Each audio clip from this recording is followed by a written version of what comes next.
You go. We were the first people there. Is there any place in the world we can go and not experience racism?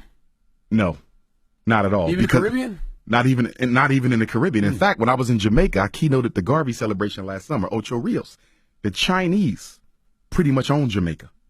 I mean, the Jamaican government is giving them concessions, land concessions. They're building hotels, beach resorts. They're building 2 schools for the for the Jamaicans. And what the Jamaicans have to give them in turn is the right to certain lands, the right to certain waterways. And if it doesn't stop, Jamaica, ironically, the land of Marcus Garvey and Bob Marley, will be the first Chinese colony in the Caribbean. Wow. It's getting bad. And you know why it's happening? Because the black bourgeoisie leadership in both Africa and the Caribbean, they don't have to live with the consequences of the economic decisions they make. So if I'm the president of Jamaica, okay, and China says, listen, we're going to give you $1 million in retirement. We're going to build you a retirement home, but we want this, this, and this.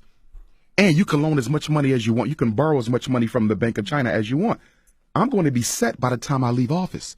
But what about my nation? Jamaica will be struggling for the next 50 and 75 years because of bad economic decisions from selfish leaders today. And that's the problem in Africa, and it's the problem in the Caribbean islands. No, that's true. I remember, I love going to Anguilla, and a couple of years ago, just one of the guys on the island was like, the Chinese taking over everything here. Yes, indeed. Yeah. Yes, indeed. And we were just talking about when I was in the Bahamas, and everybody got mad about this. The Baha Mar, they said the Chinese people were building that hotel. Well, you got to remember, China is overpopulated. So it's always looking for opportunities to dump some of its excess population. Right. And you know what's so sad? Chinese will come to South Africa poor, with nothing. And in 3 years, they're owning 2 and 3 major businesses.